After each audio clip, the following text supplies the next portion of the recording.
Je préfère avoir mon argent dans la brique, dans la pierre, plutôt que sur des supports qui soient financiers, numériques. Je place dans quelque chose de palpable.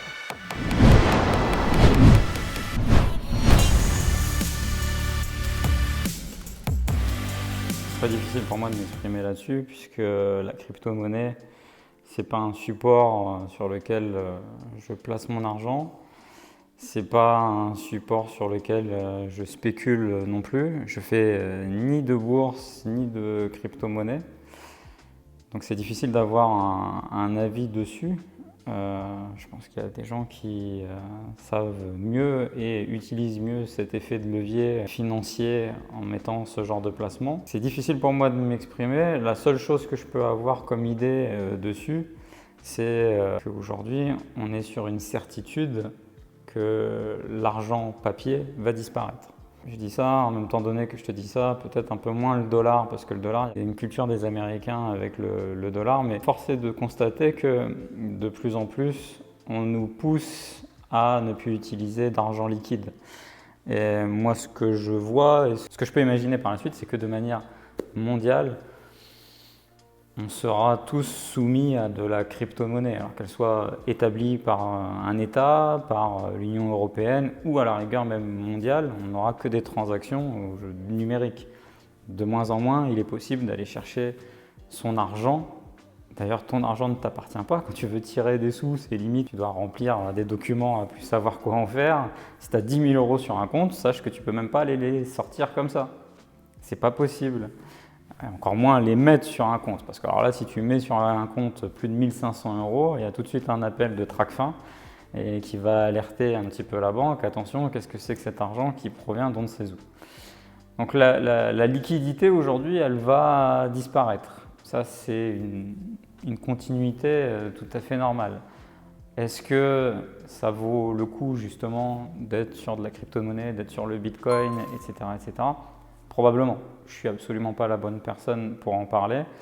Moi, ce que je pense, c'est que si demain, c'est qu'une théorie, hein, attention, mais si demain, un État, l'Union européenne ou le monde, comme je te l'ai dit tout à l'heure, décide de faire une crypto-monnaie unique, que tu aies du Bitcoin, du Zitcoin ou des choses comme ça finira peut-être même par disparaître.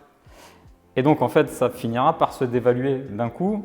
Et ceux qui en ont gagné, c'est comme la bourse, hein, ça monte, ça descend. Il y a un temps pour récupérer tes sous, puis il y a un temps, à un moment donné, pour vendre, pour acheter, etc. Et peut-être que ça sera trop tard, ceux qui investiront dans le Bitcoin, alors qu'il y aura des monnaies numériques d'État qui va faire en sorte que ça remplacera directement le Bitcoin. Mais encore une fois, j'en suis absolument pas un expert, je vois ça très simplement de loin. Ce qui me rassure le plus dans mes investissements et quels que soient les futurs et les drames qu'il pourrait y avoir avec une dépréciation immobilière, je sais faire ça, je sais faire des placements dans l'investissement et je préfère avoir mon argent dans la brique, dans la pierre, plutôt que sur des supports qui soient financier, numérique, je place dans quelque chose de palpable.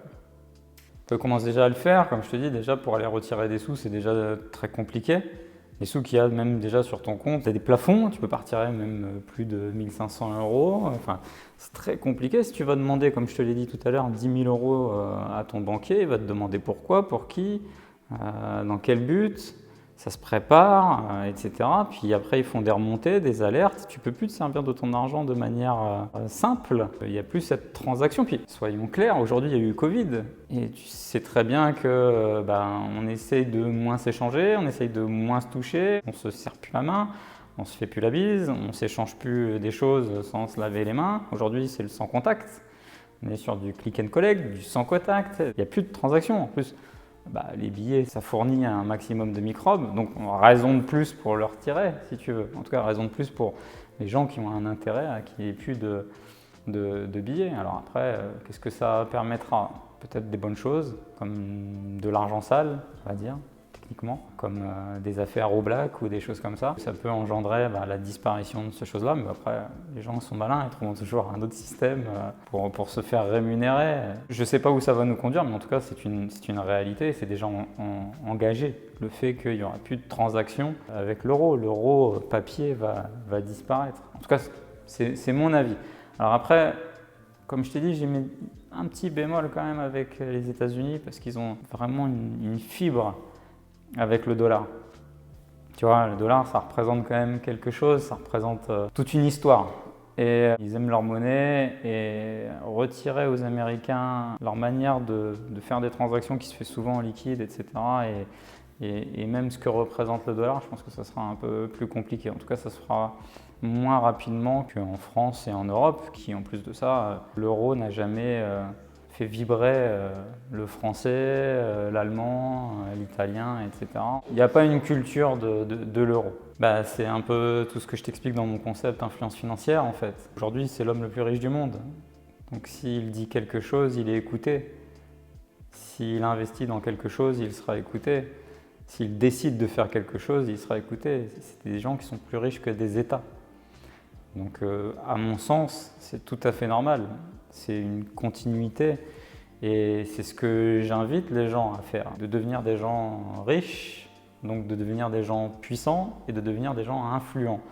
Et influents, faire quelque chose de leur vie qui marque soit l'histoire dans le positif et de faire quelque chose avec des valeurs qui leur sont propres et puis de révolutionner le monde. Mais tu es obligé aujourd'hui, tu es obligé d'être influent. Si Elon Musk il est influent, c'est parce qu'il a de l'argent et parce qu'il est en tête des gars qui ont de l'argent. C'est juste normal. Aujourd'hui, oui, quand il prend la parole, il peut te faire monter des actions comme il peut t'en faire dégringoler. C'est la force de l'influence financière. Aujourd'hui, la crypto-monnaie, entre guillemets, étatique ou européenne ou mondiale, elle n'est pas encore installée. Donc peut-être que demain, j'y investirai pas, mais je devrais fonctionner avec. Moi, je ne suis pas quelqu'un qui fonctionne spécialement avec de la spéculation. Je fais du commerce, j'achète à un prix, je revends plus cher. C'est ma fonctionnalité, c'est ma manière de faire. La spéculation, ça n'a jamais été spécialement quelque chose avec lequel j'avais des affinités. Et donc, si tu te lances dans un domaine, que ce soit de la crypto-monnaie, que ce soit la bourse, il faut que tu aies déjà une affinité avec ce levier-là. J'en ai pas, ça ne me parle pas. Donc, si je me lance dessus, si je m'éparpille un petit peu, je risque de me perdre et je risque également de perdre de l'argent. Et vu que je n'ai pas d'affinité, vu que ce n'est pas quelque chose qui me fait transpirer, ce n'est pas quelque chose où je vais aller naturellement. Et je pense très sincèrement que le levier que j'utilise dans mon quotidien, dans ma vie, est celui déjà, qui m'a amené là où j'en suis, et celui qui me rassure le plus, et également celui que j'utilise entre guillemets en tant que bon père de famille.